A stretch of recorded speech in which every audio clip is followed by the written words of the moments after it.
Monsieur Lutobi Bida, merci de recevoir la rédaction de Camer.be. Je vous remercie, Monsieur Nyoa, je remercie Monsieur Bonnet et Monsieur Sebot, bien sûr. Je vous remercie d'être parti de si loin, de Belgique, de Bruxelles, jusqu'en pleine Moselle pour me rendre visite et peut-être rendre visite à tout cela que je représente. Parce que comme vous ne l'ignorez pas, je suis président d'un parti politique, le Parti des démocrates camerounais, créé en 1958 et réactualisé en 1991. Est-ce que M. Bida peut se présenter aux internautes camerounais et même à tous les Camerounais parce que vous êtes à un moment donné un peu effacé de la scène politique? C'est exact. J'ai 53 ans. Je suis le second enfant d'une famille de 6 enfants. Mon père et ma mère ont fait 6 enfants, je suis le second. J'ai fait des études primaires et secondaires au Cameroun.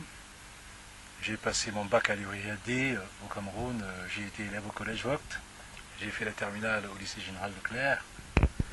Mes études universitaires, je les ai passées en Allemagne fédérale. J'ai été boursier d'État allemand et grâce à cette bourse, j'ai pu étudier la médecine en Allemagne, je suis donc médecin. Je suis rentré au Cameroun en 1987 où j'ai créé un premier hôpital de campagne à Efok, à quelques kilomètres de Yaoundé, à 40 km de Yaoundé. J'ai obtenu de M. Jean Kouete, qui a été à l'époque secrétaire général à la présidence, une autorisation pour m'installer en clientèle privée. Je me suis donc installé à Yaoundé, en face du ministère des Affaires étrangères actuel, où j'ai créé une clinique de 25 lits. En dehors de cette clinique, bien sûr, j'ai fondé une école de formation d'infirmières. À mon départ du Cameroun, après 10 ans d'exercice au Cameroun, entre 87 et 97, j'avais formé déjà au moins 450 infirmiers et infirmières qui travaillent aujourd'hui, je suis certain, à travers tout le Cameroun.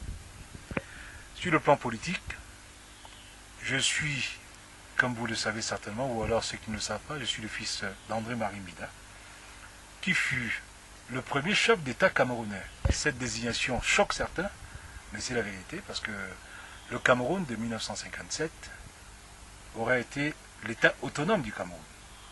À cette époque-là, le haut commissaire de la France au Cameroun ne gérait plus l'État du Cameroun. Il y avait bien quelqu'un qui le gérait, c'était André-Marie Bida. Vous précisez que M. André-Marie Bida était le premier président camerounais, mais lorsqu'on se rend compte qu'aujourd'hui, c'est plutôt sur le site du premier ministère qu'on retrouve le nom de André-Marie Bida, est-ce que cela vous choque un peu?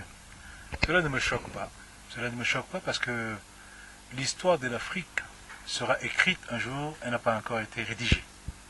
Pour des raisons qu'il faudrait expliquer un jour, on a voulu éteindre tous ces hommes-là. Le cas de Mbida, le cas de Boganda en République centrafricaine, le cas de Fulbert Yulou au Congo, et bien d'autres à travers l'Afrique. On n'a retenu que ces hommes-là, que la France a bien voulu installer définitivement et qui ont passé presque tous 20, 25, 30 ans au pouvoir. C'est le cas d'un de ceux qui vient de disparaître, il y a quelques semaines, M. Bongo. Donc, en fait, cette partie de l'histoire de l'Afrique, qui ne plaisait pas aux anciens colonisateurs, qui n'a pas plu aux premiers États africains, il faudra un jour la réécrire. Et dans le cas du Cameroun, effectivement, ce serait impossible d'effacer le nom de Mbida de l'histoire du Cameroun. Un jour, cette histoire sera réécrite. Peut-être que nous commençons à réécrire les premières pages de cette nouvelle histoire aujourd'hui. Vous êtes l'un des 6 enfants du premier président camerounais. Est-ce que porter le nom Mbida est finalement très lourd? Parce que visiblement, vous êtes le seul qui s'engage en politique comme votre papa. On peut être 6 du même père, de la même mère. On n'a pas tous les mêmes caractères.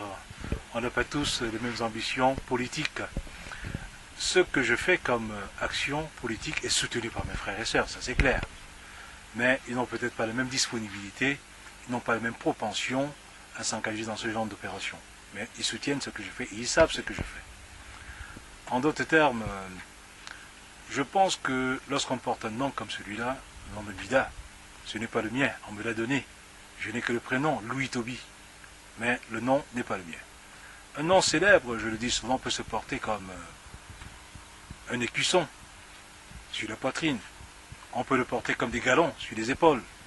On peut le porter comme un étendard, comme un drapeau. Mais je pense que ce qui est important, c'est ce qu'on fait de ce nom-là, avec et pour les autres. Dans mon cas, j'estime que le nom que je porte me permet d'avoir un minimum de notoriété qui peut me permettre d'ouvrir certaines portes à divers endroits.